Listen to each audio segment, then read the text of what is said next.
Hello guys, this is your friend and we are back with a new fanfic. What if Naruto was the Emporer of Uzumaki clan and start training trip with Jiraiya, part 1. And if you enjoy this fanfic then please press the like button and subscribe to my channel for more fanfic like this. Now let's start the fanfic. Hiruzen stopped by the door at Naruto's apartment. He placed the plastics he held down and knocked. Not twice but 5 times. There was no response. He was certain though, that Naruto was somewhere inside the building. He opened the door and walked in. It was always unlocked. There was a sign of danger painted at the door. Someone had put it there. Naruto never bothered to remove it, neither did he. But at least no one would dare walk inside the place. So Naruto never locked it. Not a night. Not when he was running through the village. Not when he was in the forest of death. The place was cold, and eerily silent. Hiruzen shivered slightly. He should be used to this. But this was his ritual every time he came here. He'd brought in a TV, just maybe to give it some life, but Naruto hardly used it. One day he would turn it on and leave it on a news channel.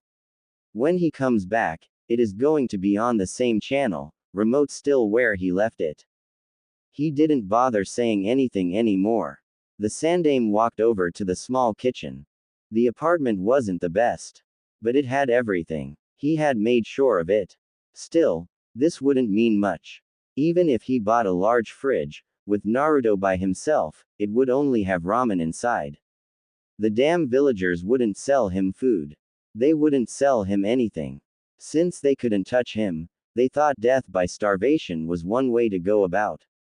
To some, it was just the fear of losing customers. Who wanted to buy in the same shop as the Kyuubi brat? Shaking his head, Hiruzen silently unloaded the grocery and packed it in the fridge and cupboards. He did this every month. Perhaps it was his punishment for the way things have gone. But if he didn't do it, Naruto wouldn't eat decent food. At least the blonde ate. He could cook. He had taught him how to cook. Once he was done, Hiruzen looked around. It was always tidy. Naruto was clean. He was a miserable lonely child, but at least he cleaned up his place. That was at least something good. But not something that made him smile. There were still many problems that didn't look like they were going to go away. And there wasn't much he could do about it. To feel so powerless to change things, Hiruzen had never been so frustrated, and he was called the professor. He had learned every fire-based jutsu in the fire country. He had solved many puzzles, and yet, Naruto's life was one he could not solve. No matter what he said, the villagers would undo it with their glares and blatant whispers of contempt. Minato would be so disappointed. He walked over to Naruto's bedroom. It was a one-bedroom apartment. There was no sense of life. The door wasn't fully closed. Slowly, he opened it. It made a creeping sound. He cursed. But when he walked in, there was Naruto sitting by the window. A small boy, no more than 5 years 11 months old. His knee was raised, his other leg inside with his back leaning against the window frame. His eyes were cast outside. He had been here all this time. Just silent. Just never reacting. When did it start? How did it even come to this point? Naruto had been happy. He had smiled and laughed. But these days, he rarely went outside. He spent most time sitting by the window, motionless, as if dead. It pained him. Naruto. Hiruzen forced a smile as he walked over the child. His tone was gentle. Naruto didn't react until he stopped by the window. Hiruzen touched the blonde on the shoulder. He almost startled him. Lost in thought, Naruto faced the third for a moment. There wasn't much on his face. He looked at the plastic on the third's hands. Clothes. He did need some of them. Once more, he looked outside the window. There wasn't much to look at. Just happy people, sending glares whenever they saw him. Is it that time of the month already? Naruto finally spoke. His tone was quiet, slow. Month end. The time for an allowance, new food. And to open the tin he hid his savings. The Sandaime gave him more than enough. It was a pity he couldn't spend it all even if he wanted. Most shops had a sign that said we don't sell to demons. Hiruzen nodded. I brought you something. Naruto had to turn around to look at the sandaime. His tone had been filled with excitement. It was obvious from his eyes that he was holding himself from exploding with the news. Naruto grew curious. Maybe even hopeful. I've never seen you so excited unless you're reading that book you keep hidden in your robes, Gigi, Naruto said. He couldn't keep out the curiosity in his tone. Are you finally going to let me see? Hiruzen coughed. He placed the plastic he held down. And then knelt. Naruto then turned over to him and stood facing him. He had done it automatically without any urging. The third placed both his hands on Naruto's shoulders. His lips twisted upside down. He was apologetic. I'm sorry for not having done this earlier, Naruto. He stared into those confused blue orbs for a moment before pulling Naruto into a tight hug. I am sorry. Naruto stiffened sharply. He wasn't used to this. His personal space intruded. When the sandaime didn't let go, his hands slowly moved and he wrapped them around the old man. Warmth. It was a beautiful feeling. He pulled tighter to get more of it. He buried face on the sandaime's shoulder, enjoying the warmth. It was at moments like this that something he couldn't explain occurred to his heart. His eyes usually water. But the feeling was good. He didn't always get it. But it was good. He couldn't explain it, but he didn't dislike it, even though it nearly brought him to tears. You're going to suffocate me, Naruto. I'm still an old man, the sandaime said with a chuckle before pulling away. Naruto smiled. Yes, he smiled. It was an embarrassed smile. Sorry, he murmured. Hiruzen was happy to see that smile. He cherished it for a moment. There was truly hope. Not all was lost. Yes, there was hope. Listen very carefully, Naruto. You are not going to tell anyone what I am going to tell you, and you will not show anyone what I am about to give you. He paused. Do you understand me? Naruto didn't have anyone he could tell. He had no friends. He didn't have family. He was alone in this world. Maybe he could tell the old man at the ramen stand, but that was that. Yet, he was confused. Why would the old man say he couldn't tell anyone when he had no one to tell? It wasn't by design of an obsession with solitude. He had tried. He has wasted so many hours and days chasing friends. Even if he made them for a couple of minutes, their mothers would come and drag them away. Don't play with him. Don't talk to him. They would say. It hurt him. It seriously wounded him. The last friends he had made tricked him. They saw he was too eager to make friends and then tricked him. They had sent him to the forest of death. He should have known with the danger signs on the fences. He should have known when they laughed with madness when he crawled under the fence, but he had been eager. The forest had nearly killed him. The sandaime hadn't been amused. He had told him what happened. He had explained things and then swore those boys would never become shinobi. And they never did. Naruto had stopped trying. He had stopped. He had seen the ugliness of people. It terrified him. And he didn't want to experience it again. Why? Do you trust me, Naruto? Naruto quickly nodded. Yes, he said firmly. Hiruzen smiled. It will do your life harm if you tell anyone. I can't risk that, Naruto. I cannot risk anything happening to you. There was the chance that people would make connections. No, they would make connections. He wasn't worried about the Yondaime's enemies.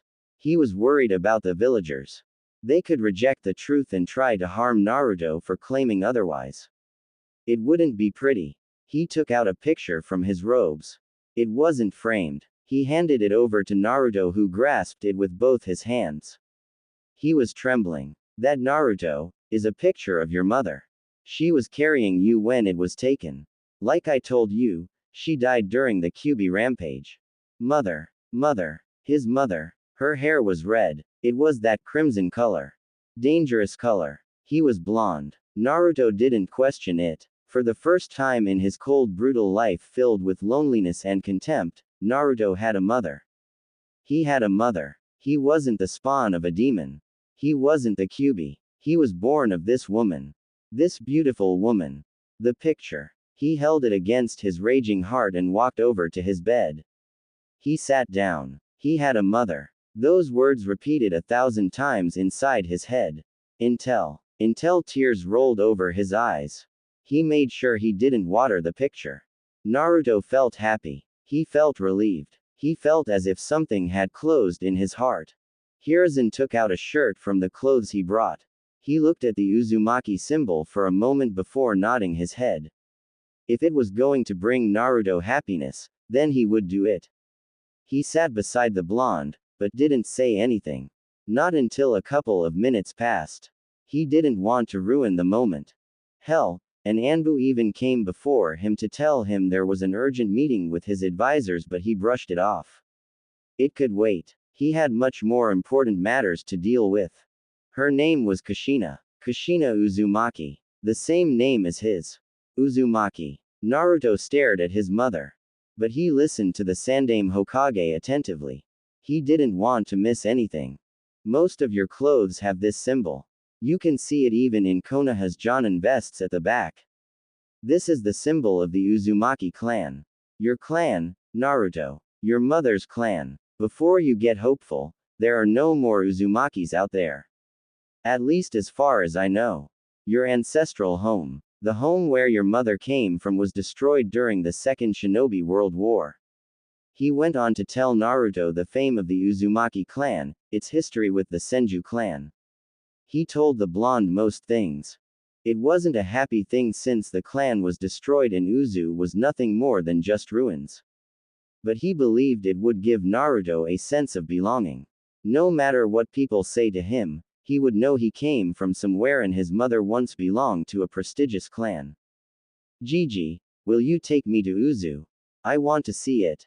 I want to see it. He said those words with hope and excitement. Hiruzen frowned. But he didn't let it show to Naruto. Perhaps if he saw it, he would fully believe. It was one thing to be told about something than seeing it yourself. I will clear my calendar and take you there, but, he pressed his index finger on his lips. Don't tell anyone about it. When we go, it will be just the two of us. No one in this village will know. Naruto nodded vigorously. He would not tell a soul.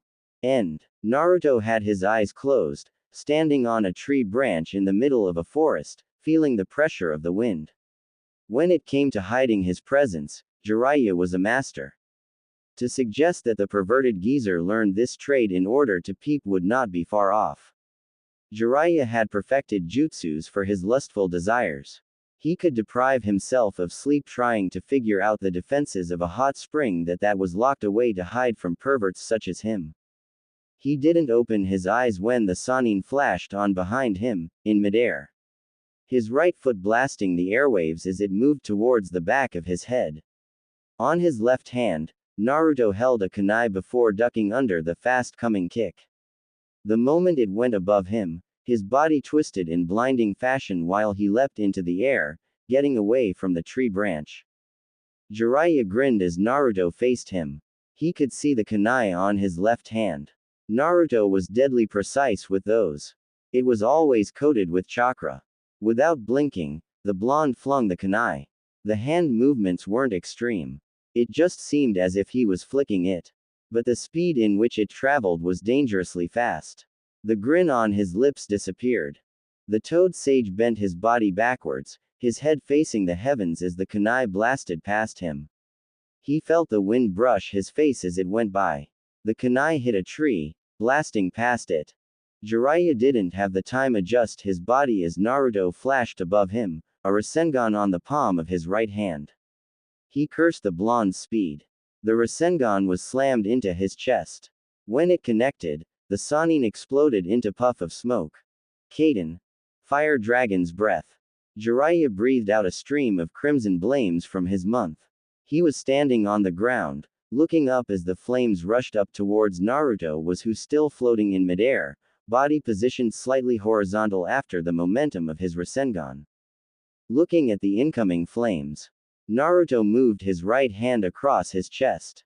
He closed his eyes, and then snapped his fingers.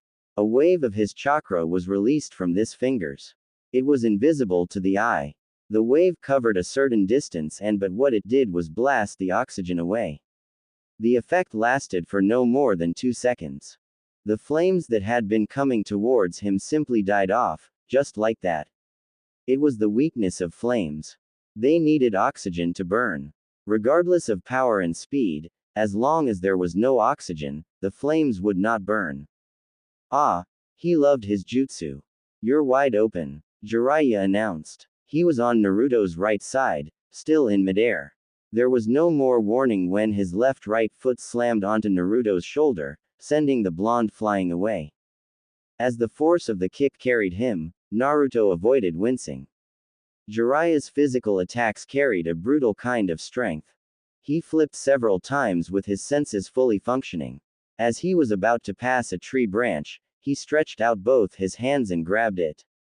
He attempted to swing forward but Jiraiya once again appeared. The Sannin was right in front of him. The man punched him on his chest. When the brutal punch connected, Naruto burst into a cloud of smoke. Jiraiya frowned before flashing away. He landed on the ground and leaned against a tree trunk. His eyes flashed open when he sensed something coming in fast. He couldn't react when a kunai went through on his right. It cut slightly his cheek before piercing through the trunk of the tree. Jiraiya sweated as blood dripped from his cheek. His heart pounded a bit with relief. That could have opened his skull had it been intended to do so. You're getting destructed. Naruto was in front of the Sannin. His right foot weaving through the air before slamming on his chest. The attack planted the Sannin against the tree.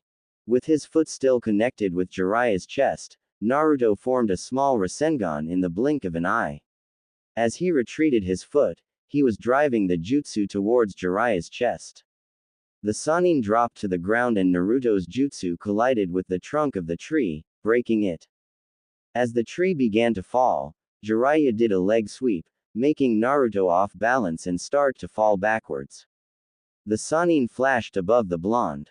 Naruto quickly crossed both his hands above him as the back of Jiraiya's right foot came crashing towards his face. His defense held firmly and Naruto quickly grabbed Jiraiya's foot. He balanced himself quickly before spinning around in quick motions. He flung Jiraiya towards a tree. Futon. Wind bullet. He spat out a bullet of wind from his mouth. The bullet hit Jiraiya on his chest and propelled him further backwards. His back crashed into a tree with a sickening thud. Naruto was right before him, not easing up on his attack. He held a sword, coated with wind chakra. He swung it horizontally and seemingly cut through both Jiraiya and the tree, but the Sannin turned into a log. Jiraiya was behind Naruto, crashing down. His hands were held together, creating a giant fist. The slammed the hammer down with all his strength, hitting Naruto on his right shoulder. The force caused Naruto to fall to his knees, dropping his sword as his hand trembled and throbbed painfully. The Sannin wasn't done. The moment he touched down, he lifted his right foot, kicking Naruto on the back of his head. It was brutal. It forced Naruto to hit the trunk of the tree he'd just cut with his forehead. A sense of dizziness gripped his mind for a moment as his vision blurred. Birds chirped for a second. Jiraiya grabbed him and then lifted him up into the air. The Sannin was holding him up by his throat. Just one hand. Shall we call an end to it? Too soon. Naruto muttered. He moved quickly. Both his hands grabbed Jiraiya's arm. He put so much pressure on his fingers that he stopped the flow of blood and Jiraiya's grip loosened. His legs moved up and he wrapped them around Jiraiya's arm. The Sannin cursed loudly before slamming Naruto on the ground. There was a loud boom as Naruto crashed with his back. But he didn't let go. He even started twisting the arm. Jiraiya started tapping on the ground comically before yelling.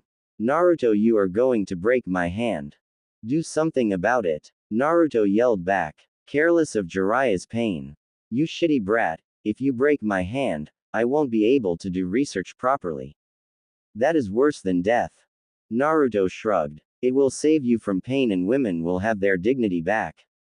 Jiraiya cursed once more and used his free hand to form a hand seal. His hair stretched and wrapped around Naruto. He strangled the blonde, forcing him to let him go. Once free, he hurled the blonde away. Naruto flipped several times before touching the ground with both his hands, trying to stop the momentum. Once he stopped, an earth spike burst from the ground. It was sharp, and dangerously moving towards his chest. Naruto propelled his body backwards by pushing chakra into his fingers to push himself. The spike missed him, just by a whisker. Jiraiya expected this. He was upon the blonde. Twisting as he moved, he channeled chakra onto his fight foot and then slammed it on Naruto's face. The kick picked the blonde off the ground, but before he could do anywhere, Jiraiya grabbed his right foot and then twisted him up before hurling him towards a tree. Naruto didn't have enough room to balance his body, and so he crashed into the tree with his back. The Sannin appeared in front of him, driving his punch towards his chest. Jiraiya sensed a spike of chakra and tried to retreat. The blonde burst into a swirl of hundreds of small wind blades. He landed a distance away, but before he could even glance at the damage, he felt the air leave his lungs. Naruto was standing just away from him, with a bleeding face, but he was sucking all the oxygen away. It became harder to breathe for Jiraiya. He fell on his knees, clutched his chest, his mouth hung open. He was going to pass out. There was no relief when it stopped. Naruto kicked him on his forehead with a wind-enhanced kick. He guessed it was payback for his earlier kick. Jiraiya felt his head tremble violently. His vision blurred as dizziness took over. He didn't even feel it when he hit a tree with his back. His senses came back when something slammed into his gut, causing him to spit out saliva while falling on his knees, hands on his gut. The attacks were enhanced with wind. It wasn't like Tsunade, but they did the damage. Naruto fell down on his butt, his breathing labored. He wiped out the blood on his face and then fell on his back. He needed to rest. Once the pain was over, Jiraiya leaned against a tree trunk and looked at his hand. It was bleeding with several cuts. He applied his medical ninjutsu to stop the bleeding. The cuts were not deep, so they closed. After a couple of moments of silence, he looked at Naruto. His right hand still ached from that lock.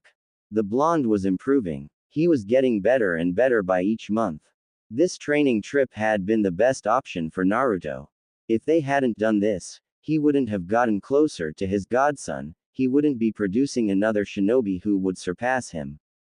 It was still early days, but one day, Naruto would surpass him. He would be better than him. Jiraiya was honestly proud. Minato had been a genius, but Naruto had potential and he used it to his advantage.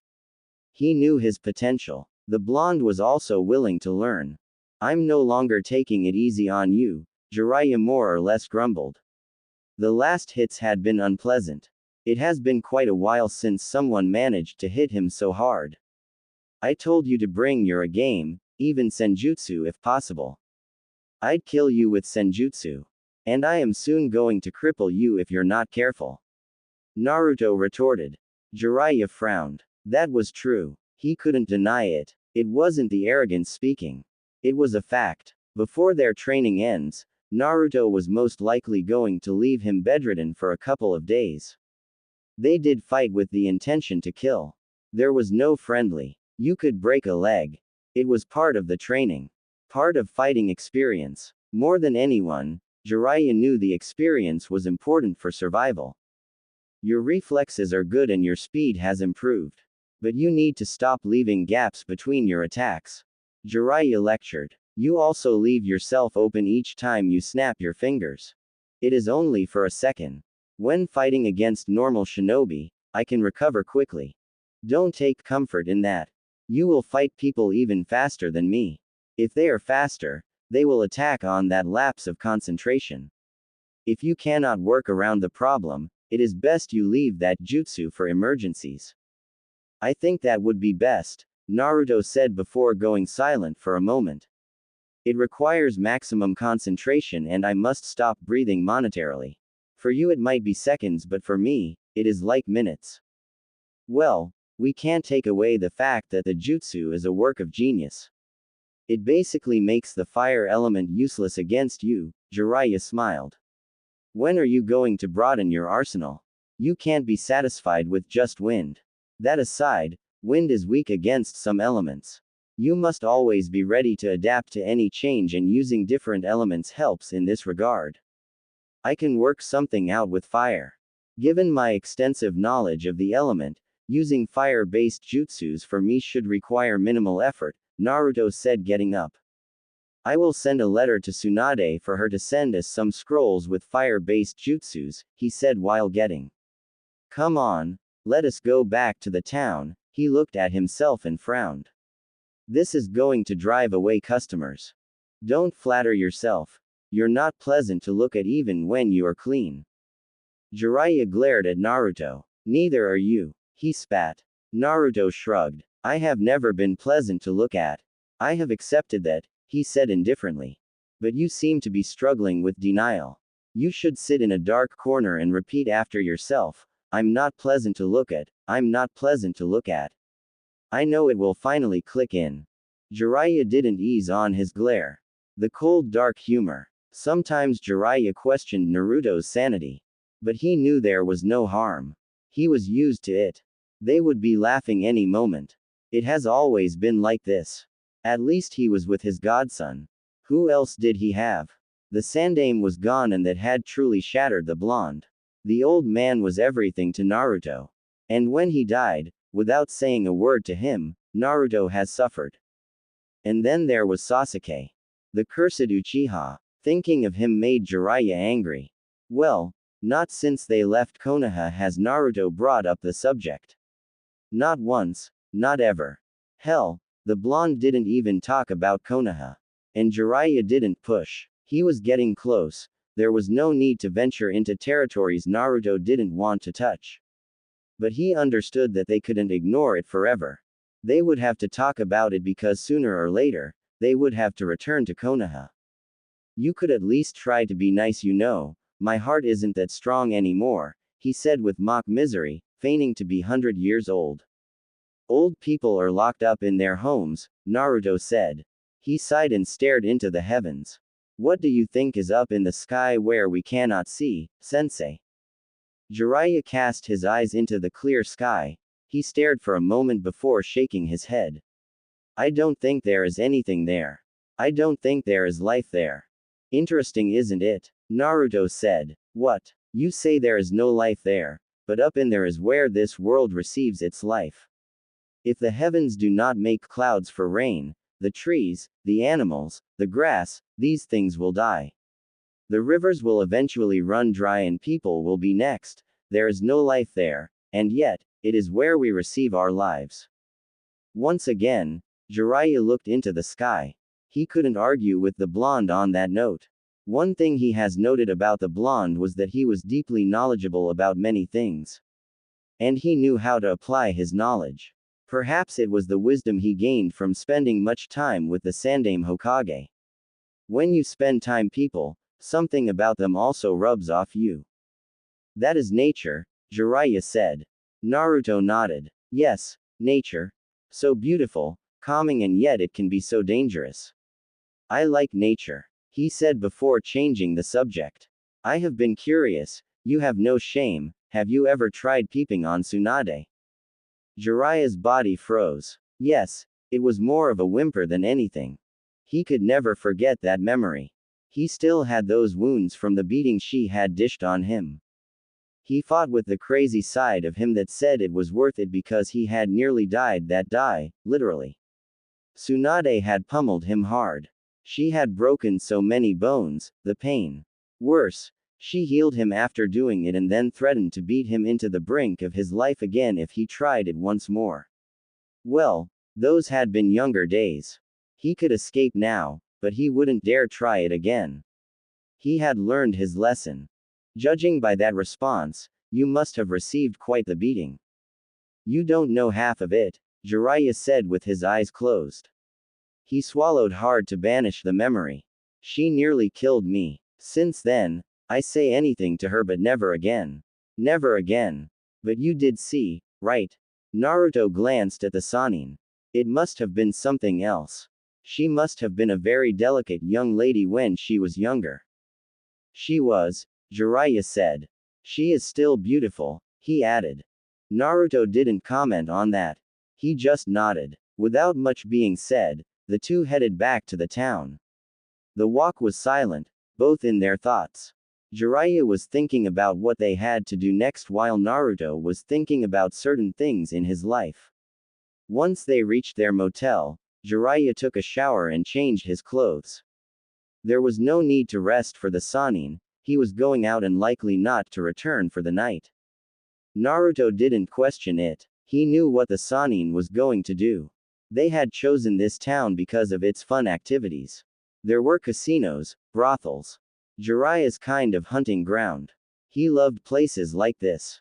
He always danced with joy when he thought of what kind of material he was going to gain through his peeping work or getting drunk with young girls who giggled and laughed hysterically whilst he tells them his legendary stories. The man walked out of the bathroom, already grinning madly. You could see it in his eyes, his body language. He was going to have fun. Well, the past 4 days had been spent training vigorously. The man probably felt he needed to reward himself. Jiraiya contained himself and walked over to the window. He opened it and then turned back to face Naruto. We are going to leave this town in the next couple of days, he said a bit seriously. They never stayed at one place for too long. The longest they had stayed was 2 months. They were always moving around, seeing different places. Sometimes they didn't even camp with people. They would stay in the middle of nowhere. For survival, it was hunting. They always made sure there was water close if they were going to camp in the middle of nowhere. We have stayed long enough and I am certain that by tomorrow, you'll no longer be able to walk in the streets without women chasing after you along with their husbands. Jiraiya glared at Naruto. It had happened at their last village. It hadn't been fun and he had been forced to depart early. He was surely not going to return to that village again. He would be burnt on a stake like a witch if he returned to that place.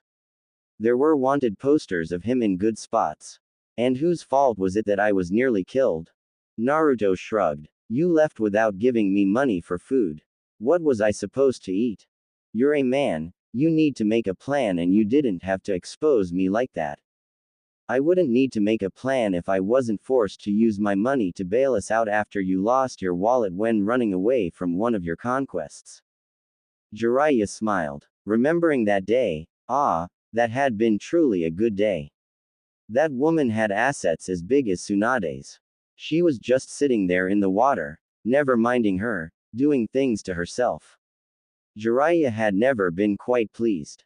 Anyway, he fought the blush gracing his cheeks. When I come back, you must be ready.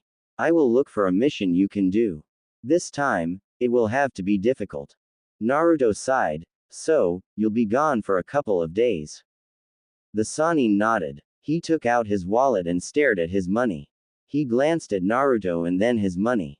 He frowned. If he didn't give enough, Naruto was going to hunt him down and ruin things for him. He counted a few bills and put them down. I put enough for food and some fun, he finished with a grin. With that, he jumped out of the window and was gone. Naruto shook his head and walked over to the window. He leaned against the window while sitting down, his right foot close to his chest with his left touching the floor inside. He rested his right hand on his knee and stared down at the streets. This was his comfort zone. How many days has he seen, sitting like this? He couldn't remember. They were too many to count. Almost all days he had a window, he performed this ritual. The streets filled with people. Mothers walking with their daughters, boys chasing each other, drunkards, walking past with a stench that turned people away. He saw this scene almost every day. Yet he was never tired of seeing it. The past 16 years of his life have never been dull. There was always something happening. Had it not been for the old man, it would have been chaotic at best, but when he saw those mothers, he remembered his own mother, the woman who gave birth to him. Now he knew he had a father. The Sandaime had left it as his last revelation before he died, a painful experience that had been losing the one you loved, the one who saved your sanity. Jiraiya had come in, talked to Tsunade and he was taken out of the village after a couple of months of misery and solitude. For more than 2 years now, he has been running around the elemental nations with the Sanin. He has seen many things. Many people, the shamefulness of jiraiya, and he had learned to drink. He had learned to speak to women. He was still young, but his body was growing fast. Then again, the old man had always ensured that he ate healthy. After an hour, a bird flew over to Naruto and landed on his right shoulder. He stood up and walked over to a small wooden table in the wide room and sat on a cushion. He took the scroll it carried and the bird flew over to the window. It stood there, as if standing watch. It always did that each time it came. Naruto opened the small scroll and channeled chakra through it. Another scroll appeared in a puff of smoke. It was another storage scroll.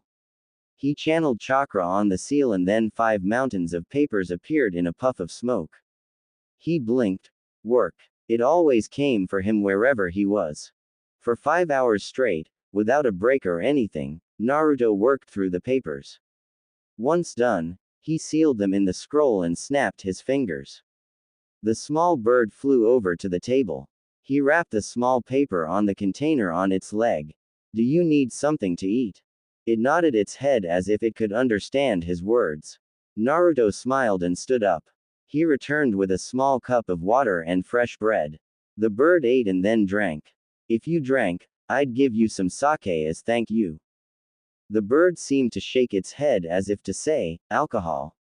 No thank you. Naruto laughed. Safe journey, he said. The bird made a sound before flying away. The sun was already setting, it would be night soon. He couldn't sit here forever, he would lose his mind. Naruto went over to clean himself and then changed his clothes. Once done, he took a nap. By the time he woke up, it was dark outside. He pocketed the bills Jiraiya left him and put his hands on his pockets before walking out.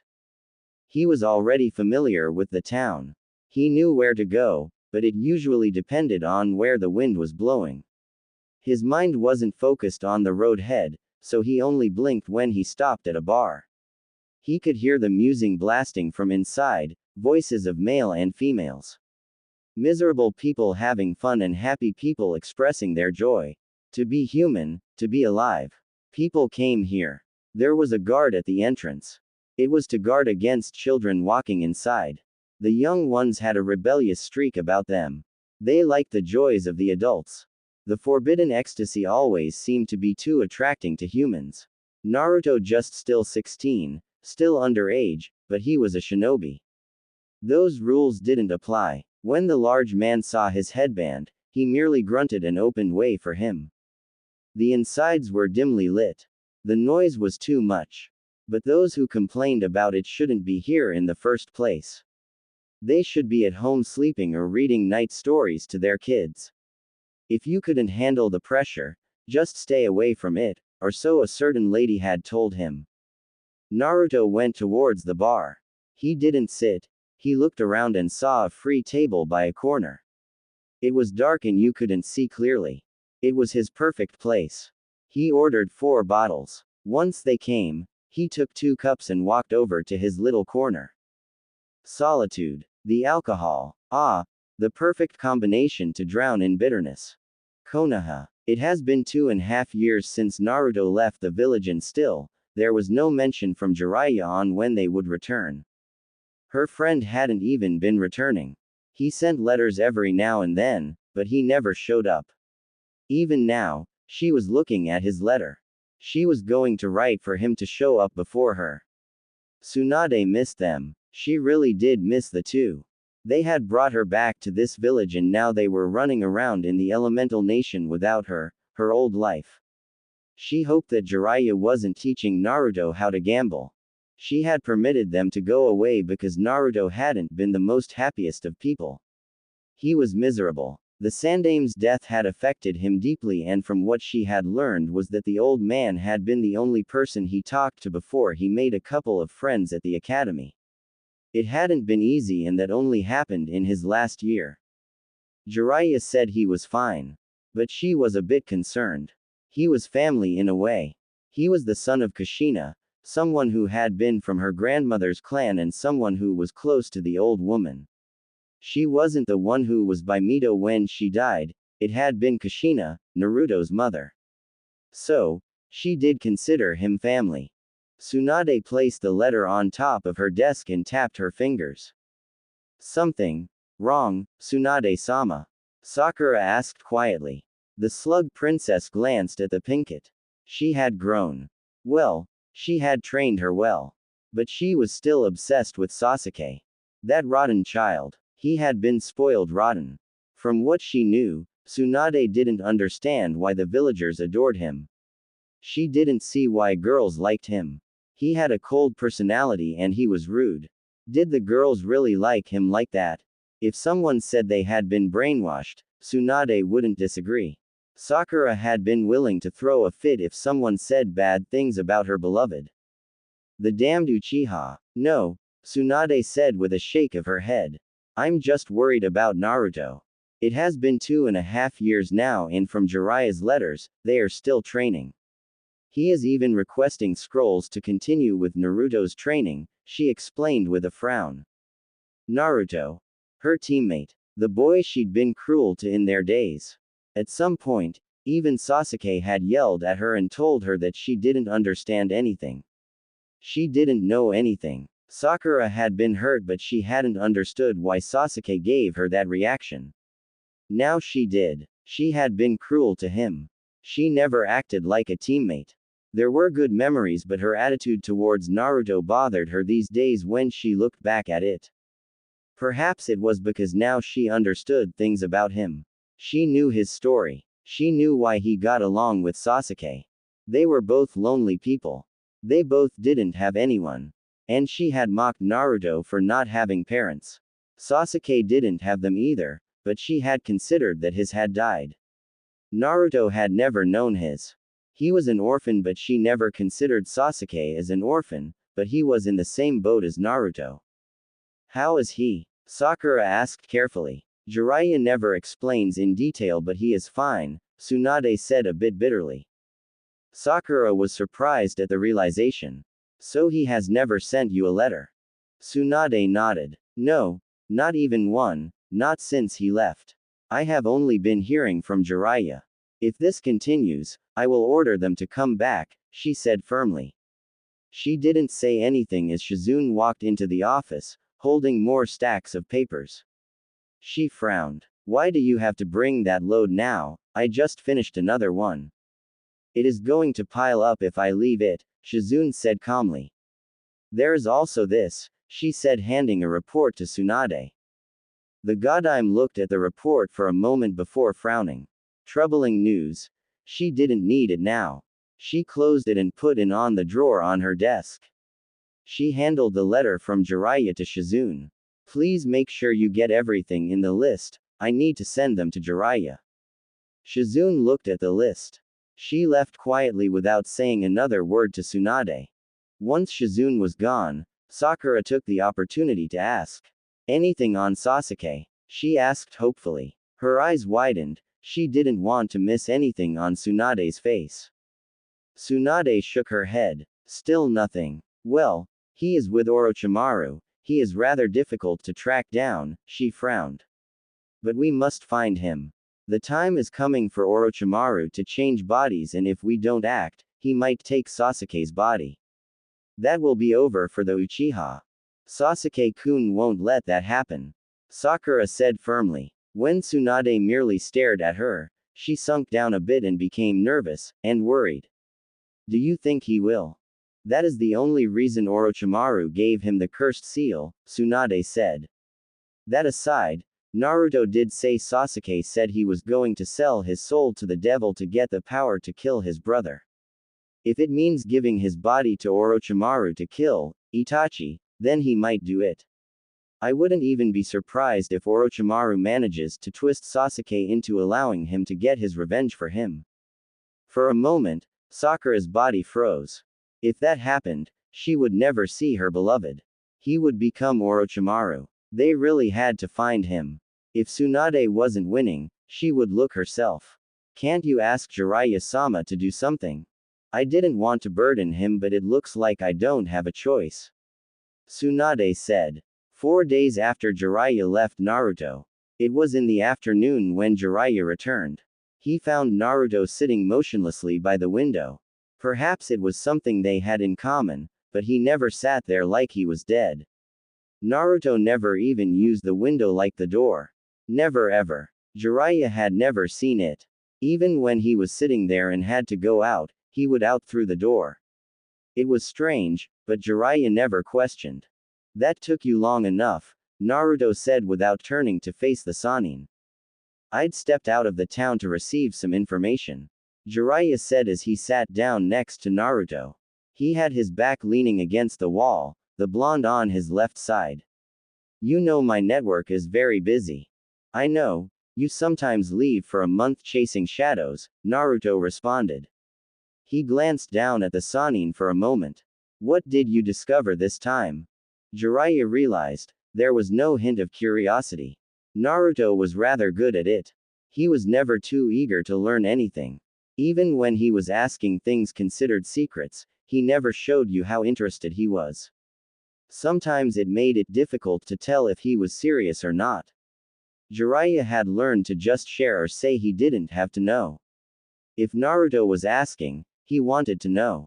It is about Uzu. He looked up. To see Naruto's reaction, there was nothing out of fashion. My ancestral home, Naruto said a bit lazily. There were many rumors going on about the land of whirlpools. The village had been reborn, but no one knew who did it and how it came to be. Suddenly one day, people just heard the rumors and the wave country confirmed it because they traded with the village. What bothered people was that the land was being led by the unknown, someone who was called the Emperor. No one has seen him, not even the people within the village. Considering how the village saw its end during the Second World War, I'm certain some people are very nervous. Naruto added, his blue eyes staring outside once more. Jiraiya nodded. The village had been destroyed. It hadn't done anything to anyone. The Uzumakis didn't fight in wars. They were a peaceful nation, but yet, they were powerful. People were nervous about their power and ended up plotting their complete destruction. Now, there were just remnants of the clan. But with the village restored, did it mean that there were many other survivors of the clan out there and they had regrouped? Iwagakure is the one that is most agitated. Jiraiya said. They are concerned because if really it is the Uzumaki, they might have an enemy with a grudge. That is one way to look at it. Naruto said. Jiraiya raised an eyebrow. He would not forget, Naruto was Uzumaki. Even though he didn't live there, it was still his ancestral home and his mother had come from there. How would you look at it? Naruto shrugged indifferently. My clan was peaceful, they did not support wars, and they did not fight. They were allies of Konoha but never partook in the wars. They didn't start trouble with anyone. They were hidden in their village, minding their own business, and yet some people felt threatened by them and decided to destroy them. What would you feel about that, sensei? There was no anger, no emotion, nothing in Naruto's tone. Again, Jiraiya couldn't tell what Naruto thought. As those blue orbs glanced back him, there was a hint of curiosity in how he would respond to the question. It is a difficult one, but you cannot say that what Iwa and its allies was just. It was wrong in every sense of the word. Yet, nothing was done, not even by Konoha. Again, Naruto looked outside the window. Our world isn't fair at times, sensei. People with power always do what they please. Sometimes, right is decided by those with power. I know that, believe me, I know. There was bitterness in Jiraiya's tone. This is why it is my desire to change this world, he said with burning passion. I admire your passion, sensei. I'm sure my father shared it as well. Of course, Jiraiya said with a grin.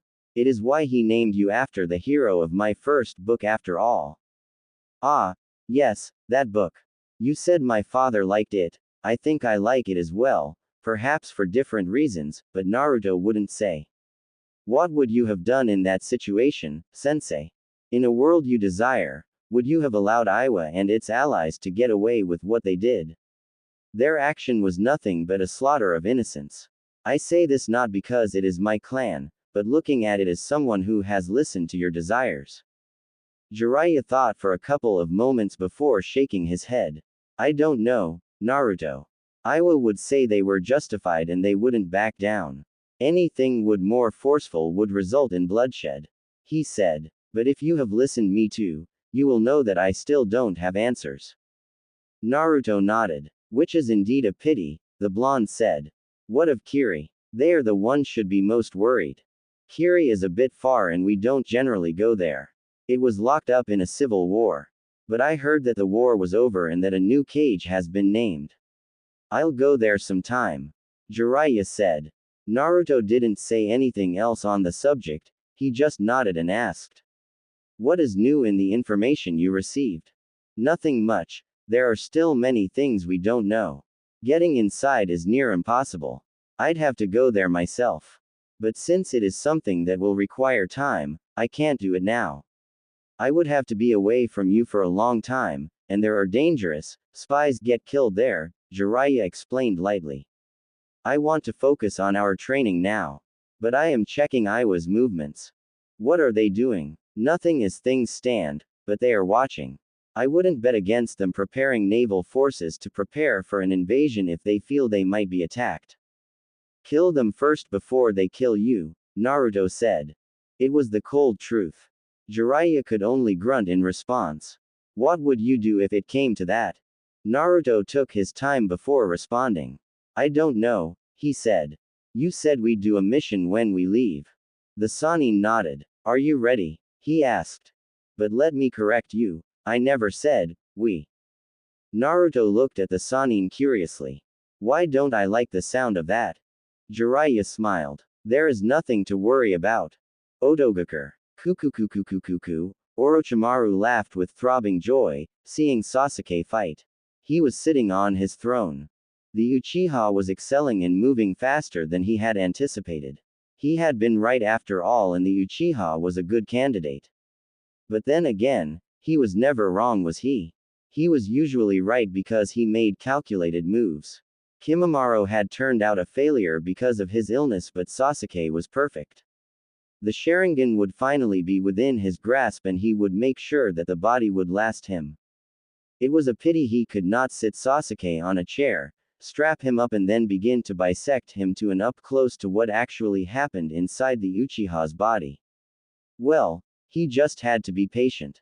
He would do it once he gained the body. He didn't have a problem with cutting himself up. Orochimaru went through a fit of coughs coupled up with blood. He frowned. This body had reached its limits. He really needed another host. He couldn't move freely now. And very soon, he would be bedridden, unable to do anything. Kabuto walked up to him, medicine. Dutifully, the nin gave him his medicine before glancing at Sasuke who was fighting in the hall. He is improving splendidly, he said. Should we inform him of Naruto-kun's improvements as well? Orochimaru shook his head. Let us leave that for now. It might come in handy as a form of motivation, he said. Did you bring what I asked for? Kabuto nodded. I've also found something interesting that you might like to know, he said lifting up his glasses. Orochimaru eyed Kabuto. Was he being teased? If the man knew he was going to like it, why didn't he just say it? Kabuto was loyal but sometimes Orochimaru questioned it. He smiled. What is it? It appears that Gurren has once more surfaced in Uzushiogakure. Orochimaru blinked. Oh, that was indeed an interesting piece of information. His former number 2 had vanished from him along with that boy. He hadn't bothered chasing after them because they were no longer useful. Gurren had done what he needed her to do. Perhaps the only thing she could prove was that of danger to him was about what she knew. Well, she has been gone for about a year now, and nothing has happened, so he thought he was safe.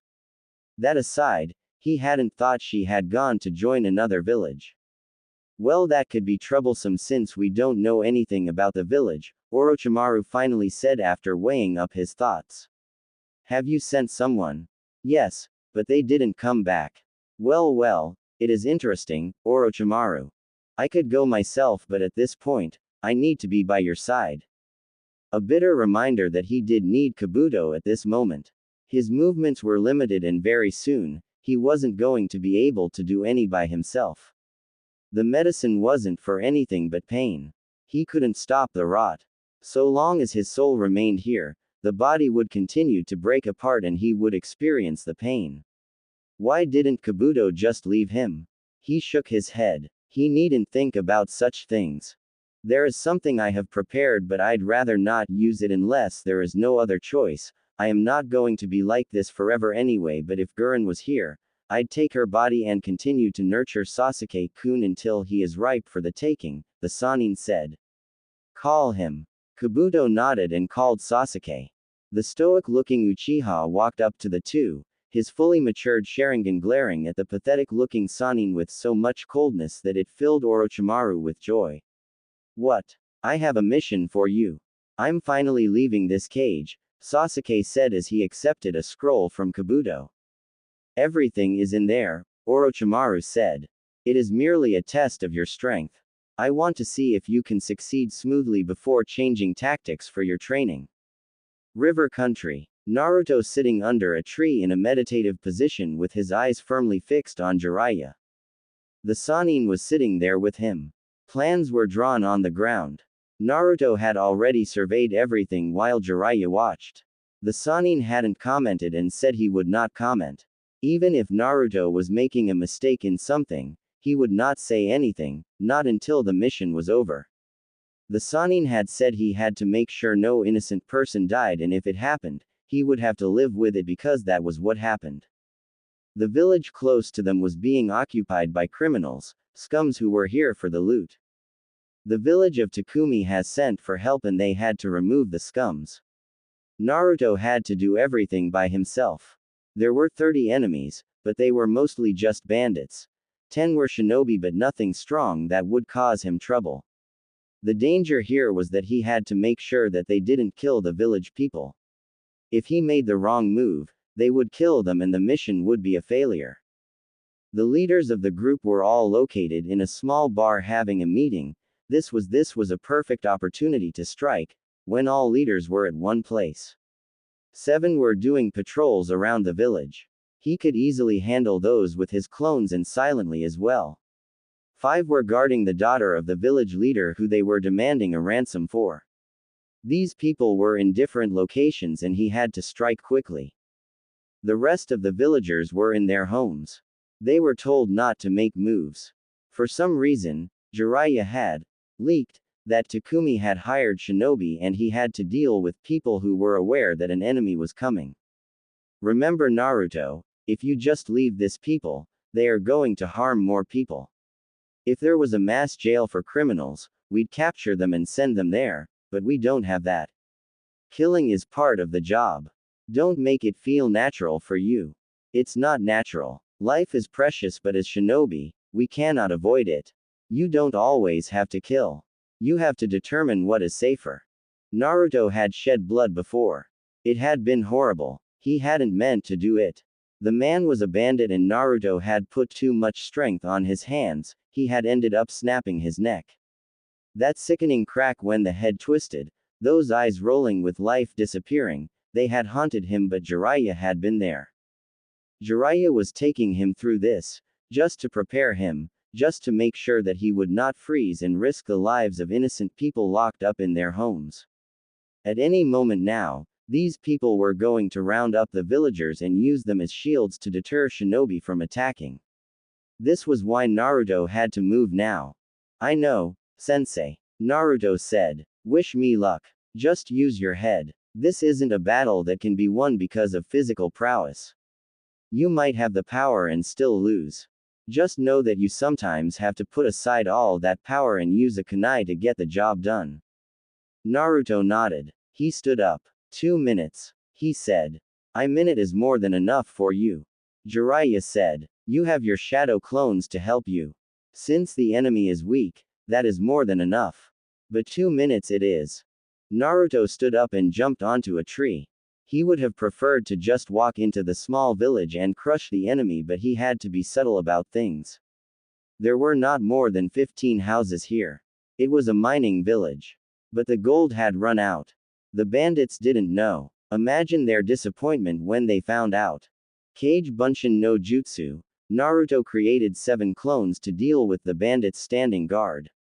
He created 11 more to guard the houses where people were locked. The 5 guarding the important girl were inside as with the leaders, so he could get rid of the others without them noticing.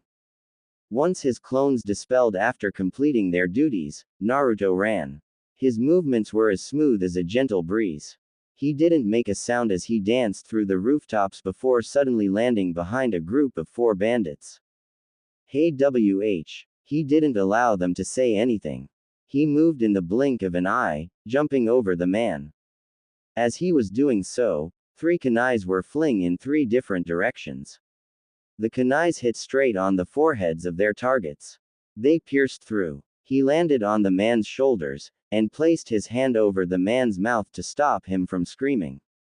The others dropped to the ground, before he hit the man on the back of his head, knocking him out cold.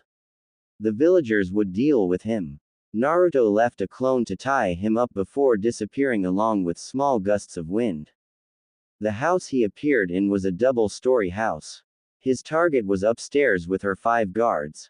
There were 10 downstairs, drinking while placing guards. They were laughing merrily while the villagers cried in their houses. There was no hope for tomorrow. They were thinking, at any moment now, they would be killed. Cold-hearted humans. But he had seen it, hadn't he? The ugliness of people. He had experienced it too, so he could understand. Naruto went behind the house and walked through the wall. He peeked through the window.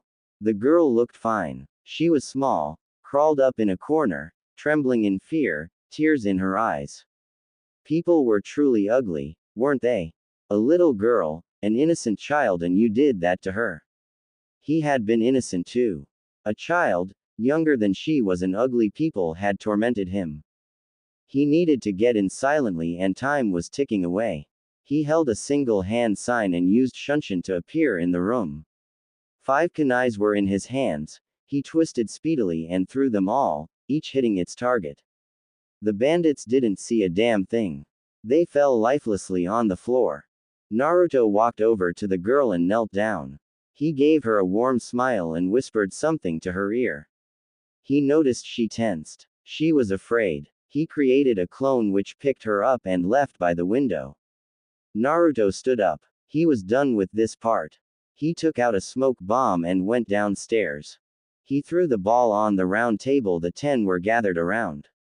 It went off, quickly covering the room with smoke. Everything else occurred within seconds, and Naruto walked out safely with his hands inside his pockets.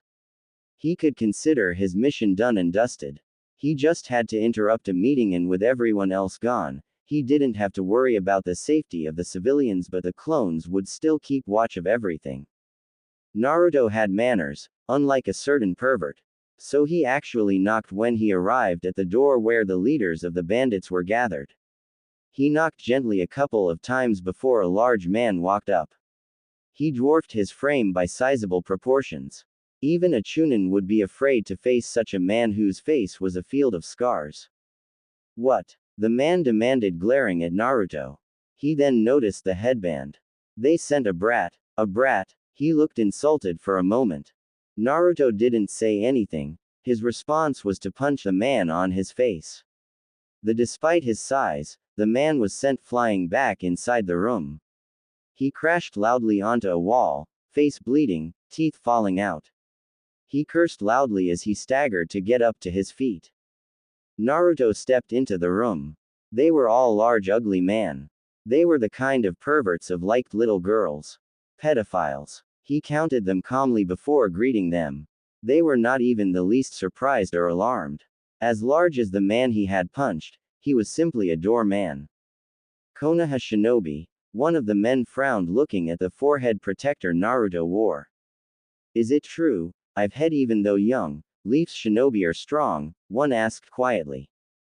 We are about to find out. They all readied themselves, grinning madly. He was just one. They were big and strong. They could handle this, or so they believed. Between mob justice and quick deaths, what do you prefer? Naruto asked in a calm tone. But a mob justice was no good, was it? Maybe the villagers would pay back the people who made them suffer, but it did nothing but incite violence in the hearts of people. Naruto nodded to himself. Although he offered that option, he wasn't going to go with it. Innocent people didn't need to dirty their hands. This was the duty of a shinobi. We pick neither option. The first one lunged towards him, attempting to plant the base of his foot on his face.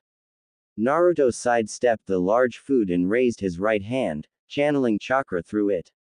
He made a fast motion as if he was cutting something, and then blood gushed over from the man's knee. His leg was cut off from his knee. When the pain shot through, he cried painfully. "You little!" Another yelled, swinging a right hook. Naruto caught the man on his arm, having avoided the punch. Chakra was channeled through his fingers and he pressed. There was a sickening crack or bones breaking. The man cried out in pain while gritting his teeth. When the last man hovered behind him, Naruto slammed his elbow on the man's chest, knocking on the wind of his lungs. He was a shinobi, and he had to finish this. He took out 4 kunais from his pouch and did what he had to do. Once done, he breathed in and out to calm his nerves. He didn't need to see anything. He simply walked out and made way for it. Jiraiya could handle the rest. They just needed to do what he did and mission complete. The village would be safe. Minutes later, Jiraiya walked up to Naruto. "I can't complain," he said of Naruto's performance. "You okay?" "Yeah," Naruto said with a grunt. "Where to now? I doubt we are going to be staying here. Takumi to collect our payment. You know someone has to pay for our living expenses," Jiraiya said. "We will stay in the village for a couple of days before deciding where we will go. I have to wait for something." "Our payment?" Naruto asked with a raised eyebrow. "It is my payment, sensei, and we are not sharing. I'm the one who found the mission, and we are a team. Takumi hired both of us and they will pay both of us," Jiraiya said. "You should have asked the terms before you did anything." "Well, I can always tell them that you didn't do anything and don't need to get paid," Naruto offered. "I'm sure they'd believe me." "You wouldn't," Naruto smiled. "Of course not, I wouldn't do something like that to my beloved perverted sensei." When Naruto first met the Biju inside of him, he had been truly frightened, not of those huge eyes or its size, but the sheer amount of hatred those eyes directed at his presence. He was surely just an insignificant person the Biju could squash under its massive paws, yet it could look at him with so much hate that his body trembled. Naruto had never felt something so powerful. Over the years, he has learned that it wasn't him specifically who was hated but humans in general. The poor beast was forced to remain caged because of its power. It was a sad thing. Of course, Naruto didn't pity the beast. He didn't hate it either. As he gently touched the waters, those huge eyes opened slightly. Naruto marveled the size of the Biju, its intelligence. People were missing out by simply brushing out the Biju as nothing more than a source of power, a weapon of destruction. Chaos incarnated. Those eyes, I wonder if you stared at my mother as you do with me. She never visited. Kurama responded calmly. Unlike with you, her seal was simply designed to suppress my power. The same can be said about Mito.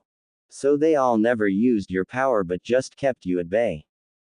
The Shodai's words were like he has nothing against me but I was too powerful to be left alone. So his wife sealed me within her. I have been confined for years, you thinking of ending my term? A toothy grin. Naruto smiled. Yes, those attempts. The Biju always attempted to entice him to let it go. To free it so it can finally breathe in the oxygen it has been deprived of for many years. But Naruto wasn't stupid. He wasn't going to do it. Releasing the Biju meant his death. He did not have the full genes of the Uzumaki to survive an extraction as his mother did. My clan was also destroyed for being too powerful. I guess we have something in common there. Naruto said. But that isn't why I am here. My power, Kurama said. Naruto was like all humans. He wanted his power. He was the first Jinchuriki to use his power, but it did give him a sense of freedom. The seal held him. If Naruto was willing, he could draw out as much chakra as he was willing to give. Naruto nodded. I wish to learn to control it once more. Kurama grinned. I thought after you nearly killed that hermit when you lost control you wouldn't want to try again. Naruto shrugged. It would be stupid of me to leave this power like this. You are strong and I am your host. It doesn't matter that neither of us had a choice in our union, the fact is we are together and I am going to learn to control your chakra. I'm not stopping you. Yes, because when I use the chakra, the seal weakens. I have been studying seals since I was 7. Although the old man never taught me anything special, he introduced me to Fuinjutsu and said it was the legacy of the name I carry. So I know what happens with this seal and I know you laugh gleefully when I lose control. Kurama stared at the blonde for a moment before laughing menacingly. You lose control because you can't handle my chakra, human. Naruto shook his head. Yes, your chakra is potent and admittedly deadly to the human body, but it isn't the potency of your chakra that makes me lose control, it is the hatred. Hemp. Kurama stared. If you can't handle it, then don't try to use it. I am hatred, it comes with my chakra. But you can make it worse because you want me to lose control. Naruto stressed those words. Look up. Kurama did and saw structures. He frowned. He knew the seal. Naruto clapped his hands. You are very knowledgeable about seals. Then again, you have always been sealed within seal masters, he said. That is insurance. You are not going anywhere unless I say you are. If more than 6 tails of chakra leak out the seal, that falls down on you and restrains you. With that said, it would be much simpler for both of us if you allowed me to use your chakra without doing anything funny that interferes with the process. A human, doing this to him. A child no less. It was humiliating. I have no plans on remaining here until you decide to transfer me to another host. I will make my escape. I know you will try. I'd try to escape too if I was locked up in a cage, but I still won't let you go. I need your power. I know you hate humans. If you force your way out of the seal, you're likely to kill me first and then incinerate my body just to make sure I stay dead. But let us make a deal that gives you a bit of freedom. Of course, you'll still be locked, but the seal is special and we can work out something. Naruto's eyes snapped open. They sharpened when saw Jiraiya's foot heading straight towards his face. It was too close for comfort and he didn't want to get any unnecessary hits. He quickly fell backwards, lifting up his face while he raised both his hands. As Jiraiya's foot passed above him, he caught him just above his ankle. The Sannin raised both his hands up, surrendering. Naruto let go of the Sannin. Why are you attacking me? You were open, Jiraiya said with a shrug. Naruto stared. Is that how we are going to play it, sensei? If one is open we attack them. It's not a game but it's a one-way street exercise. I am the master and you are the student here, Jiraiya said firmly. He was certainly uncomfortable with the idea of Naruto being given the license to attack him if he was open. That's not fair, Naruto said. Here is my rule. To determine that you are still worthy to train me, I will attack you if you are open. I see no value if being helped on by someone weaker than me. Jiraiya stared. You still got a long way to go, brat, the Sannin said. He sighed and sat down next to the blonde. They were still in the river country. It has been a week and he already had plans. He would have liked to start with other things but there was something he had to do and it was important. Not to mention he still needed to see Tsunade. The woman had been forceful in her letter. He had to go before attending other agent matters that needed him and he couldn't do them with Naruto. But even if he was to leave Naruto, it wasn't going to be much of a problem for the training the blonde had to go through. Naruto did his own training when it came to ninjutsu. Even as his sensei, he only informed Naruto of the basics and the blonde did everything on his own. When they do get to fire, he would only teach Naruto the basics and a jutsu he knew. The blonde would learn everything by himself. He trained Naruto with taijutsu, kenjutsu and some genjutsu. Naruto was not that good with the latter, so they'd shelved it and focused on simply being able to negate them. Troubled, Jiraiya glanced at Naruto for a moment before shaking his head. No, he said. I was just sorting out my thoughts. What were you doing anyway? Ah, when you interrupted me, Naruto started. I was having a delightful conversation with the Kyuubi regarding the use of its chakra. You'd loosened the seal before to allow me to draw out as much chakra as possible, but there were massive negative consequences to this. Jiraiya frowned. He still hadn't even told Tsunade about the incident. She would freak out, possibly question why Naruto even needed to learn to use the Kyuubi's power. But he believed it was necessary. Why have so much power inside of you and not learn to use it? Besides, with the way Minato designed the seal, it was designed for Naruto to control the power. The key was for this purpose. The cage could still be unlocked while keeping the Kyuubi sealed. However, if Naruto was consumed by the power, the Kyuubi got free. Don't remind me about those consequences. The toads won't give me the key again after that incident, the Sannin grumbled. They'd questioned his decision. Well, he had been close to dying and releasing the Kyuubi at that time. If he had died, the Kyuubi would have escaped. Jiraiya laughed bitterly at the thought. It would have been a ridiculous end to his miserable life if his last deed was unleashing a hateful Biju into this world. It would surely leave a trail of destruction on its path, and who would be blamed for it? Most of all, Naruto would be gone. He would have ended Minato's legacy. Naruto shrugged at this. He didn't need the key at this point. He had already copied it and memorized it. Without seeing it, he wouldn't be able to recreate it because the lock was hidden and the seal itself was worthy of Uzumaki. For greatness, we must be willing to take risks, sensei. If everything came easy, things would be different. Naruto said. My conversation with the Biju centered on it allowing me to use its chakra freely. Of course, I can still use it freely, but when forced and taken in its raw nature, it leads to situations we'd both rather avoid. Jiraiya was silent for a couple of moments. Did it say yes? Of course not. The Biju wants to leave the cage, Naruto said with a shake of his head. Even so, I still want to learn to control its power. We are fine with at least 2 tails, but anything more than that, it becomes a problem. I'm okay with that, but you must understand that power alone doesn't determine things, Naruto. You can control the power of the Kyuubi and still be unable to do anything. Naruto smiled. Sensei, you should know there is such a thing as soft power. Believe me, I know and understand it.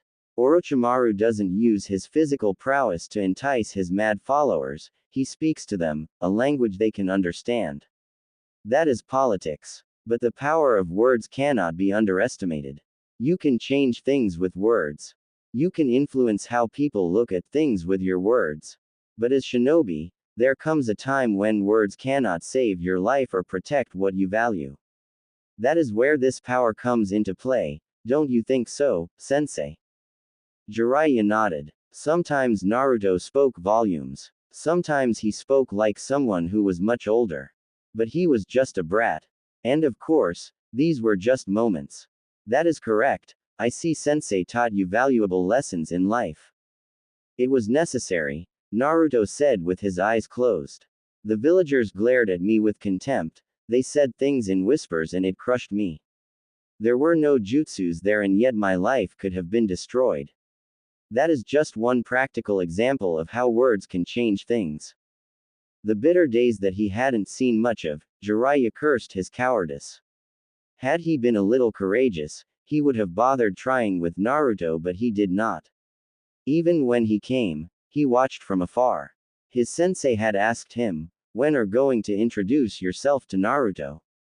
It didn't have to be anything related to his parents. The third was his beloved master. Naruto could have understood without too many questions.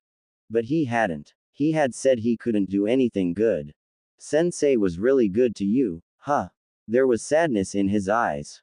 Naruto nodded. He was my family, he said and paused. A minute passed before he spoke again. When do we begin?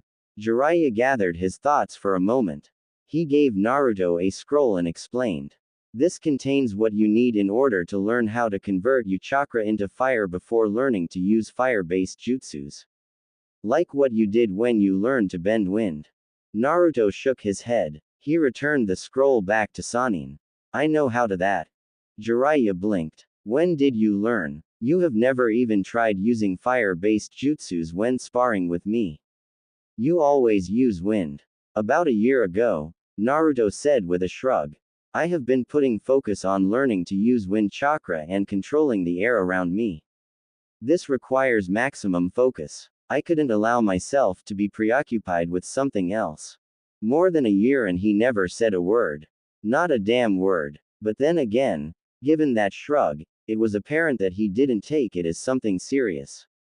You still don't know any fire-based jutsus. I have a good memory. I most certainly remember the hand signs you have used for your jutsus. But I haven't tried it, yet. Again, a nonchalant shrug. Jiraiya understood why Naruto never said anything. He didn't want to start learning to use fire-based jutsus at that time. We can't start your training now. The one about the Kyuubi. Why? We have to go our separate ways, Jiraiya said. I have some things to do and will be traveling a lot. You have to go to Sunagaku and try to finish your wind training there. The environment is very conducive there. I will send you a message once we are done and we can talk about concluding things. Last time I checked we didn't have a good relationship with the hidden sand. Suna had invaded the leaf and they had ended up fighting. He had fought and defeated Suna's Jinchuriki. Had Konoha had bad leaders, it would have certainly marched to decimate the sand. But good leaders avoided such bloodshed and were working on something else. That has been resolved, Jiraiya said. Tsunade soothed things out but there are still some people who are wary. They did betray us, they can do it again. At least some people are thinking that. Naruto looked thoughtful for a moment. Then I must confirm how things are there before they take things to the next level. My training is nothing more than convenience. Jiraiya grinned. You're not a bad student, he said. Kakashi always spoke about reading underneath the underneath, Naruto said with a shake of his head. The desert is going to be unpleasant. If you get caught in a sandstorm. But it should be fine. You can always consider it a training trip. You really do like trial by fire sensei. You threw me in a deep pit to get me to learn how to summon the toads, Naruto stared. One of these days sensei, you'll be drunk and wake up sleeping next to the old hag while posing. Jiraiya shivered at the thought of Tsunade seeing him before her when waking up. She'd kill him this time around. Let us not go that far, he said nervously. I sent a message to the Subaku family to inform them of your visit. I thought it would be suitable they know. Naruto nodded and looked up into the sky. I'll camp by the border tonight and enter the desert before the sun rises. He said. Don't try to learn using the Kyuubi's power there. We don't want you accidentally leveling Sunagaku to the ground. Jiraiya said. He could actually see that happening. The Kyuubi had enough firepower to do that. The only way he had managed to even survive was through suppressing the chakra. If not for Fuinjutsu, he would be dead, literally. We shall see. Naruto responded with a shrug of his shoulders. A day later. Hidden village in sand. Traveling documents. Those were essential. If you were going to walk through the gates of any hidden village, you needed them. It didn't matter if you were wearing a headband or just a civilian, you needed papers that showed who you were and where you come from. Security reasons. They didn't just want everyone and anyone entering their villages. Spies and dangerous criminals could walk through the gates if not watched, and that posed a serious risk to a village. Naruto looked up into the sky. This was his first visit in this village. He didn't know where to turn to. He didn't know anything. Perhaps this was why Jiraiya had contacted the Subaku family. Naruto didn't actually need them to get by. He could ask around. The wind around the village was pleasant though, a gentle breeze, a warm kiss of nature. It was unlike the desert. The wind was wild, untamed, a natural force of destruction. Certainly something that could destroy you. Listening to its whispers, how it caressed his skin, Naruto was tempted to dance right here and now with his bag hanging on his back. Someone hit him on the shoulder. That just ruined the mood. It felt like the wind suddenly disappeared on him. He looked at the man who had hit him, an apologetic smile. Naruto nodded and the man hurried somewhere. A minute later, two more people passed by him running. Naruto shook his head. A village may have different name, culture and environment, but people were still the same. He started moving once more and finally found a room to rent, for a month-long stay. There was no hurry to see the Subaku siblings. He wasn't even sure how it would go considering that the last time he met them he had been battling Gaara. Well, at least it had ended up pleasantly. Naruto placed his bag on the bed and turned towards the window. His calling. It was high up in the wall. He frowned. He stepped next to the wall and placed his hand on it. He blinked before smiling. He almost laughed. He was thinking of creating a window that suited his needs. Was he that obsessive about this? Naruto shook his head. The window was probably up there because of the conditions in the village. If storms came, they had to be safe. He placed his hands up and climbed up onto the window. He couldn't sit the way he preferred given the size of the walls, but it would do. Once settled, Naruto looked outside. It wasn't a pleasant view. Then again, he never visited the window for its view. 2 hours went by before Naruto was snapped out of his thoughts by a knock on the door. He thought about ignoring it for a moment. His sentimental time was being disturbed. Silently shaking his head, and went down and walked over to the wall. A young girl, who showed him the room, was standing there, with a warm smile. Sorry to disturb you, but I just wanted to see if would take your food here or if you would eat downstairs. Jiraiya was going to shout and curse, but Naruto would only smile. He was renting a room in a 5-star hotel. The Sannin would cry foul over his wasted money. Naruto was usually safe with the money the Sannin gave him. He rarely spent it all and the man was more than happy to take it back. So, just this once, he could live the life of a spoiled prince. I will come downstairs, he said. Can I also get a small table I can use to write on? I will speak to the manager about that. Thank you. The young lady gave him the eating schedule and before walking away. Naruto closed the door behind him and sighed. He should ease the tensions he felt on his body. Traveling in the heat of the desert is a bit rough. He would rest his body today and would go out tomorrow for training. Hidden Leaf. A bandaged Jiraiya was sitting by the window, with a frown on his lips. Naruto didn't do this to him. But Tsunade had to greet him by pummeling him. He couldn't do his job with his body in pain. It would be troublesome if he came across trouble when his body was still suffering from the effects of Tsunade's beatings. Well, he was used to it anyway. I can't believe you, you damn pervert. Tsunade sent a harsh glare towards her former teammate. Jiraiya moved slightly. He was ready to bolt through the window if Tsunade made a move. One beating was enough, he couldn't take another one. I just couldn't help myself, Haim. When I came in, I felt that I was being called. Being called my. Tsunade didn't ease up on her glare. For more than 2 years you don't come show up, and when you finally do appear, the first thing you do is go on a peeping tour. He didn't bother coming to see her. He didn't come through the gates. If it wasn't because of the complaints she had received, she wouldn't have known he was in the village until he decided that he was ready to see her. Didn't he know that she had missed him? Not that she would even admit that to him. He would never stop reminding her about it. There was also too much to talk about that could not be said through letters. It has been over 2 years, damn it. I was going to come, Haim, Jiraiya said lamely. But you didn't have to beat me like that and then tear my scripts. I'd been working on that for some time, he complained with a glare. Tsunade shrugged carelessly. I should be having someone remove all those images in your head, she said. Jiraiya wouldn't permit something like that. He would fight tooth and nail to avoid it.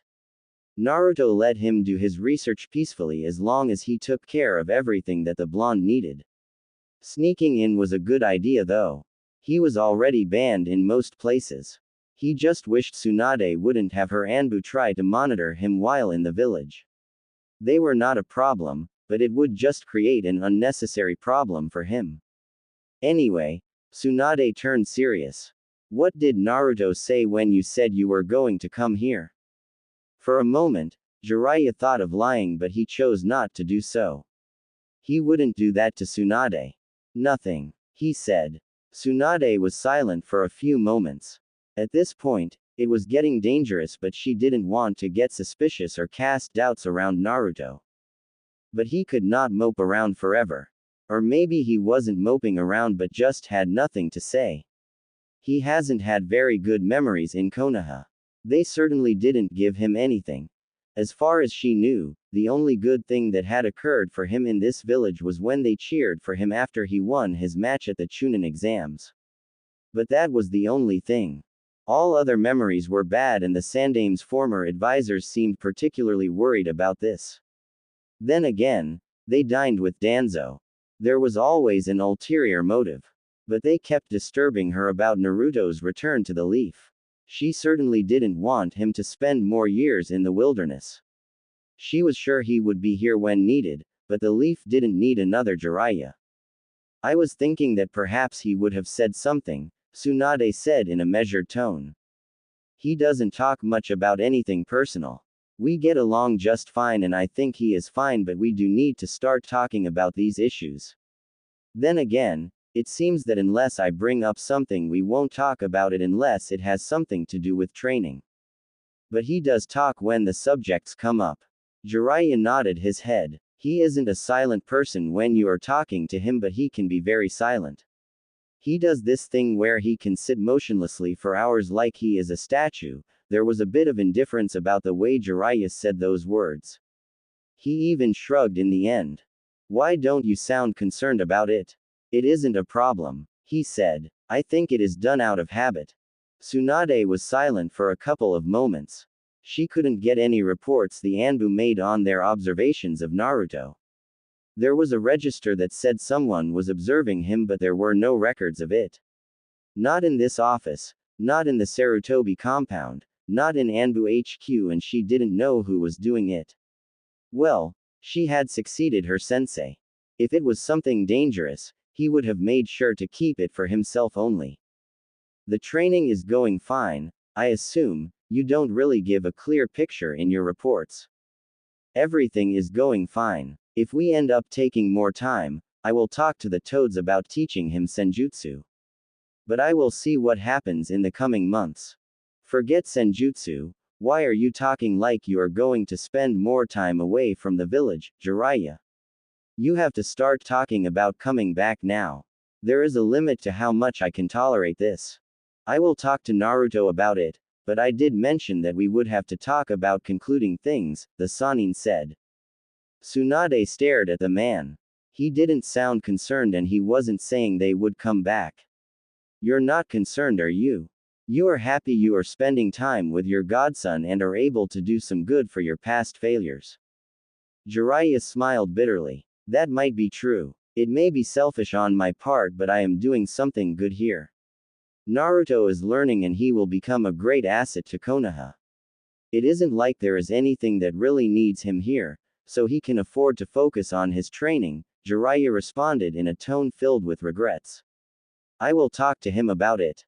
Let us just give it one more year, Haim. Tsunade sighed. The issue with Uzu is becoming a problem. Naruto is Uzumaki, and his continued absence in the village is troubling to some people and to me really. If there are survivors of the Uzumaki clan there, would he decide to go there, or would he come back to this village that has done nothing but treat him with contempt? Jiraiya frowned. He avoided thinking about this issue. He didn't want to question Naruto's loyalties. His sensei had never said anything about Naruto being a flight risk. But this was what Tsunade was basically saying. He could understand from her position. There was also the Kyuubi to think about. What are some people plotting? I don't know as yet, but they will eventually. She sighed tiredly. Who could have thought that the revival of one small village could unsettle things so much? Well, you could understand why it was destroyed in the first place. Our world depends on bijus to balance power, but they had the power of making possessing bijus worthless. The Uzumaki's sealing prowess was something that we can never see in this world. Jiraiya said, if they have come back, now you start questioning, are they going to come for us? A paranoid person like Danzo will also be thinking, will they also look at Konoha? Why would they turn to us if they have indeed revived? Konoha did nothing after Uzu was destroyed. Nothing. Mito was married to the first Hokage. We carry their symbol on our shinobi vests. Kushina was sent to this village for the sole purpose of becoming a Jinchuriki. And yet, when their village was destroyed, we did nothing. Tsunade frowned. That just raises a new problem. We will deal with it when it comes. But if we are looking at it in that way, they have a lot of enemies. She said, we still don't know anything, so best we wait. Have you been able to determine Naruto's standing in this? Jiraiya shook his head. No, he said. He asks questions when talking about it and poses some things that get me thinking, but always does it objectively, not as Uzumaki. Naruto did that often. He didn't reveal his opinion on most things despite his willingness to engage him in any subject. You have to find out what he thinks, Tsunade said. What do you have on Sasuke? He follows Orochimaru closely, but I think he has been around Otogakur in the past months. We never saw him anywhere. Orochimaru is the one who has been rather silent. Tsunade looked thoughtful for a moment. Since he has to change hosts every 3 years, we can assume that his current host is starting to wear out. So he is limiting his movements, she said. This would be a good moment as any to apprehend him. Jiraiya nodded. But we don't know where he is. Otogakur is a massive web of hideouts. If you go to one, Orochimaru will know and escape. You really can't move unless you know exactly where he is. I expect you to find out soon before he takes Sasuke's body. I personally don't care for the brat, but we can't allow Orochimaru to have him. I'm going to be looking around for the next couple of weeks. I will come with something, at least I hope. What of Naruto? I didn't tell you. I sent him to Sunagakur. He will be there for at least a month. If he didn't stop by the desert to train, he should have arrived already. Jiraiya said. You could have said when you came here, Jiraiya, Tsunade said with a shake of her head. How long are you going to stay here? I will be gone by tomorrow morning. Jiraiya said. I have to do what I need to do quickly before meeting up with Naruto. I have given him a month. It will be best if I don't keep him waiting by taking too long. Sunagakur. Naruto was in a training ground. It hadn't taken long for him to find it. The whispers of the wind were just too much for him to ignore. The wind just felt so natural, so gentle, so powerful. In the places he has been, he has had to use much of his chakra to generate wind jutsus, but here, you could control the wind itself. It was a difficult adventure, but nothing impossible. It could be done. You just had to learn to move with the wind and just be one with it. In this exercise, Naruto usually meditated and allowed himself to measure the speed and density of the wind. You could not simply wish to control something you did not understand and could not measure. He meditated for about 2 hours before standing up. He took a stance and breathed calmly, his breathing becoming silent, like an assassin. Once he had achieved this, Naruto lifted his hands up and then down again. He twisted around and the wind picked up. He jumped forward and the wind moved with him. He stopped and smiled. He didn't care that someone was watching him. It was only natural for them to observe his movements. He was still a Leaf Shinobi and maybe they had become allies once more, but he was using their training grounds without even talking to anyone in their ranks.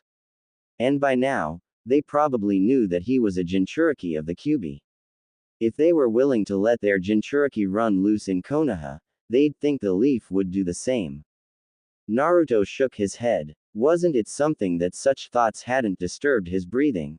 Then again, for how long has he been doing this? The days in the forest of death, the days sitting by the window of his apartment in the Leaf. It has been long. Many years. It was only natural for him. But he had forgotten when he started hanging out with people. He shoved the thoughts to the back of his head and returned to his training. He waved his hand across his chest, picking up wind, this time around, with dust. He tried spinning it around, but it fell down. His concentration. Naruto stood motionlessly for a couple of minutes trying to regain his concentration. Once he was satisfied, he started moving. He waved both his hands, moving the gentle air around him. He needed to move with it. He started walking around along with the wind. He did jumps while controlling the wind, moving it with him. He did this for an hour before halting. Naruto waved his right hand front of him in a quick motion. His sand picked up, like a wave before it once more returned to the ground. Naruto clapped his hands together, while standing motionlessly. Sand picked up around him and then started twisting. It was like a small gentle storm. Naruto was moving around with the storm, dancing around the training ground. He stopped, with the dust returning to the ground, sweat on his forehead, breathing a bit labored. Tamari stared at the blonde she had seen in Konoha. At first he had been unimpressive, just another brat, but then he did something she never thought would happen. He defeated her brother, even though Gaara had even transformed. It was something she could never forget. He had sacrificed himself that day. He could have died. Gaara could have killed him, but he defeated Gaara and returned her brother to her. Now he was standing there, looking at her. He had grown, he still looked slim, his hair was long, reaching over his shoulders, and it looked like it was never cut because it was messy, but it could be because of the dance he was doing. He was dressed long black pants and a black long-sleeved shirt with a swirling symbol in the front. He had truly grown, a bit of something to look at. That was impressive, Tamari said, walking over to Naruto. Naruto shook his head. He had a small smile on his lips seeing the blonde kunoichi. It was nothing, he said. Just requires a bit of concentration and energy. He paused. You don't have a problem if I sit down, do you? I am a little worn out then look. The exercise took out a lot from me. Tamari shook her head. She glanced at him with a curious eye as he settled down. On first look, it appeared that you were controlling the sand, but that isn't it. Naruto glanced up at the blonde. Subaku no Tamari. The eldest of the past Kage's children. As far as he was concerned, this village has yet to elect a Kage since Rasa was killed. This was the daughter of that man and a brother to the puppet user as well as Gaara. His memory of her was when she brutalized Tenten during the Chunin exams and looked irritated when Shikaku quit in their match. Oh yes, she did blush when she first saw Sasuke. What is so funny? Tamari more or less demanded. Naruto shook his head. Sorry, I was thinking about something. When we first met, you blushed when you saw my former teammate. Tamari sent the blonde a slight glare. She didn't want to be reminded of that moment. I thought he was good-looking and impressive, but he was a rude person, she said with a frown. Well, you looked delightful in person to look at first glance, but were rather brutal in your battle. Naruto said. First glances don't always reveal everything, do they? Tamari looked away from a moment. He had just complimented her. When was the last time someone did that? Oh yeah, it almost never happened. She was the sister of a bloody killer. Even though Gaara had changed, to the people of this village, he was still the bloodthirsty killer who killed people just for looking at him, a bitter past that just didn't seem to stay away from them. She coughed once before responding. No, they are not. I'd brushed you off at first glance. You looked like some weak brat who was just playing shinobi with a headband. But you truly are impressive. No, you shocked me. I didn't think you'd be able to defeat my brother. Naruto smiled. Well, there is really nothing that is impossible, he said. Brother, you are speaking of him fondly. Last time you were truly afraid of him. I guess things really did change after my fight with him. Tamari nodded with a smile. They did. I guess that is thanks to you, she said. I am a Jinchuriki. Perhaps it is the territory, Naruto said. You really have a clean eye to be able to tell that I wasn't manipulating sand but rather wind. You are looking down on Suna's strongest wind user. Tamari said proudly. Oh really? Naruto said curiously, a little charming smile on his lips. Tamari thought he was mocking her. She looked at him sternly. What is with that response? Naruto shook his head. No offense, he said with both his hands in the air. He looked up in the sky. I have been around and I haven't come across anyone who says they are the best in their village when it comes to wind. Then again, I have mostly been dealing with civilians. I am also a wind user, as you saw, so that makes me curious. Tamari stared, looking at him skeptically before finally accepting his response.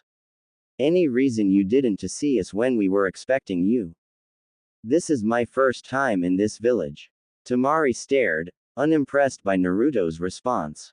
Are you trying to say that you didn't come because you don't know where we live? She asked, a bit rhetorically. And yet you still found a hotel to stay and even managed to make your way to a training ground. She paused. How stupid do you think I am? Naruto didn't respond to that trick question. I wanted to look around the village by myself without my hosts because it is my first time being here. Being able to navigate around unfamiliar places is important for shinobi. You're not always going to go to places you know. Tamari was a bit embarrassed for her rant. She'd jumped to conclusions. She glanced at him at the corner her eyes. He had his face staring at the sky, his eyes clear. She couldn't read anything from his face but he had stopped smiling. Sorry, it was truly difficult saying that. Naruto shook his head. I led you to it. He said. Tamari stared at him for a moment trying to understand the meaning of those words. She couldn't figure it out, so she ended up just shaking her head. It would be of service to us if you came to our house, we are your hosts after all. I'm staying here for at least a month, besides that, I am more comfortable in my own private space, Naruto said calmly. But invite me tonight for dinner and I will come. Tamari blinked. It usually goes the other way around, you know, she said. You can't always confine yourself to the norms, Naruto said with a shrug. He then held out his right hand. Tamari looked at it for a moment before helping him stand up. I need to rest up a bit and do some reading, but before that, you won't have a problem showing me to your house, yes?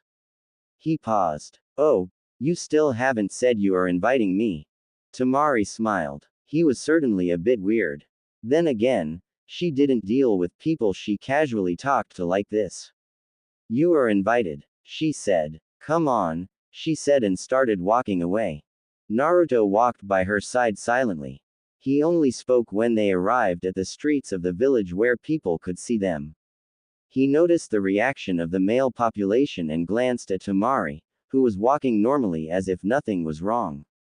I'm certain I will have people blocking my path when I go back to my hotel.